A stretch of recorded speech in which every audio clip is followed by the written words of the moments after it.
to look. Yep. Say it louder so everyone can hear you, Keaton. My channel, this is where I'll be teaching you how to do unlimited chapter 1 Awesome. So for those of you who missed out, we're really going to be sad that you weren't in class with Keaton today. Oh my gosh. Yeah, dude, follow me. All right. So let's look. The story is told from which point of view? So first person point of view would be things like, I went to the store, or I felt this way. It would be if this was told from Luke's point of view. Okay? That would mean Luke saying, I'm going to tell you the story about how I'm a shadow child. Is that the way that this story is told? No, exactly right. Third person limited through Luke's perspective means we see how it's told by a narrator, and it's told in a way that we see Luke's point of view. We know how Luke feels about things, but we may not know everybody else.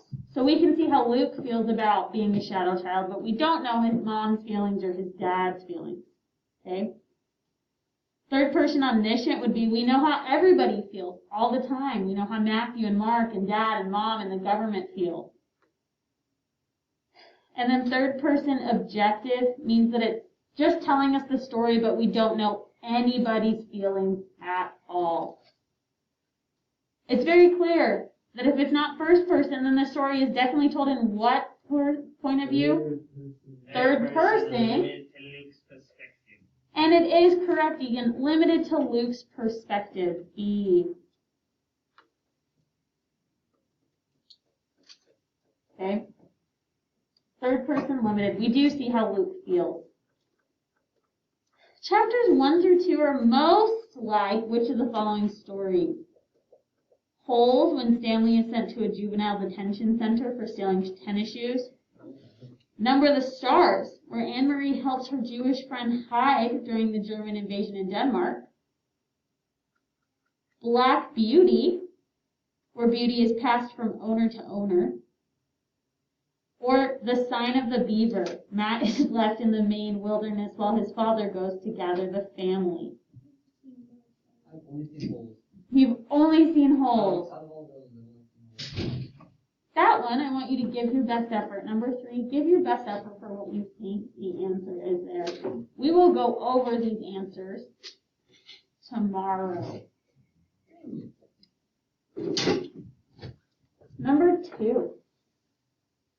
I skipped ahead a little bit. Sorry, guys. My bad. Which phrase best describes Luke? Is Luke resourceful with things on the farm? Uncaring about change? Angry at his luck? Or hungering for freedom? I'd say hungry for freedom. Yeah, so far in chapters 1 and 2, he definitely wants to leave his house, right? Hey, why wouldn't you see them? Ooh, angry at his luck? It says this luck. Oh, angry at this luck. Well, let's think about that. Why would you say that he's angry at his luck? Okay. So let's think about when we hear it. Remember, this is third person, but it's told from Luke's perspective. We see how Luke's feeling, right?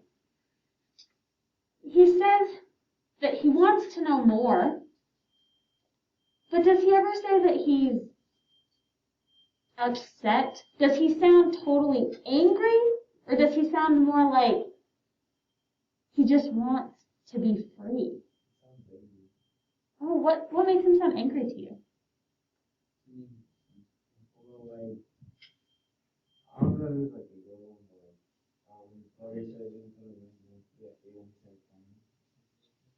Oh, so maybe he does sound frustrated at some points, right?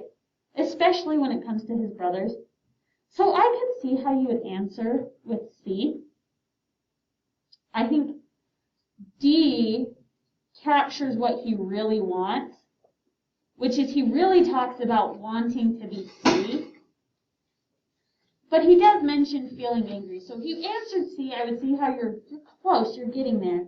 And D is more an answer that captures all the ways that he's feeling.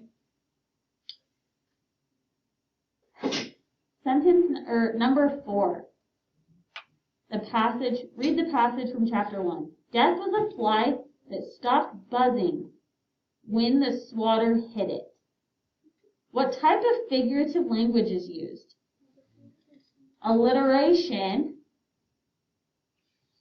So alliteration is when you're using things like Sally sells seashells by the seashore. You start with the same sound.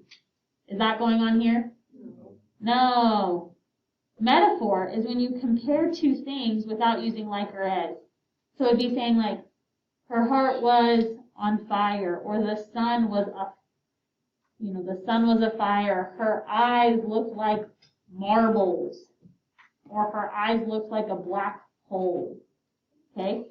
So here we're saying death was a fly. Are we metaphor? Personification, giving animals, or I guess anything that's not live, giving them a human trait. Are we giving death a human trait? No. Are we comparing death using like or as? Death was like a fly? No. So we would be using which one? A, B, C, or D? B, metaphor. Because remember, we're not giving death any human characteristics. We're saying death was a fly. So death was a fly that stopped buzzing when the swatter hit it.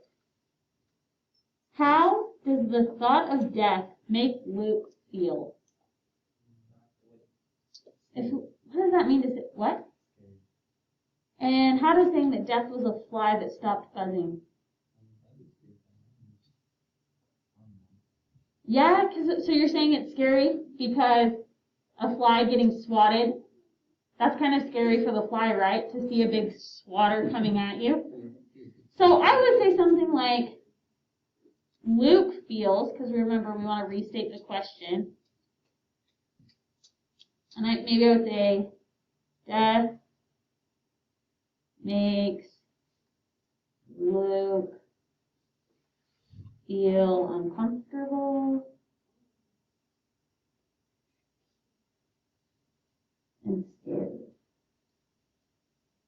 I would even go so far to say it is like, maybe he feels like, not it is like.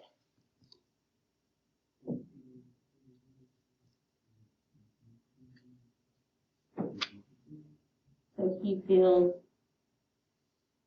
like death is coming toward him. I want you to write your own thoughts down, but you could write something similar to this.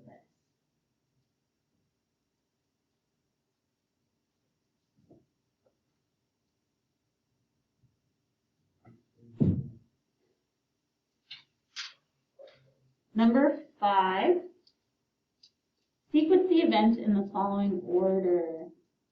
Luke takes a few minutes to enjoy the outdoors. Luke's brothers complain because Luke won't have to help with the chores.